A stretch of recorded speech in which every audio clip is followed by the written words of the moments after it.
নমস্কাৰ, আজি আপোনালোকৰ মাজলৈ আহিছোঁ আৰু এটা নজনা কথা জানিবলৈ।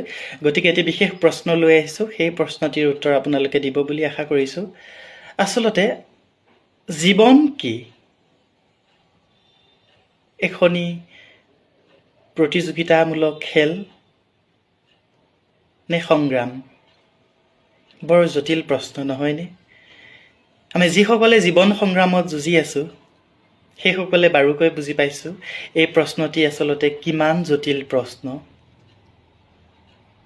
আজিৰ তাৰিখত মোৰ অনুভৱ হয় কেতিয়াবা জীৱনটো যেন এক প্ৰতিযোগিতা, যিয়ে প্ৰত্যেকজন ব্যক্তিয়ে ৰাতিপুৱাৰ পৰা নিশা দুভাগলৈকে যুঁজি আছোঁ। হয়তো কোনোৱে গোটেই নিশাই যুঁজিছে কাৰোবাক হৰুৱাই আগুৱাই যাবলৈ। শেষত বাৰু আমি কি পাম? জিকিম নে হাৰিম?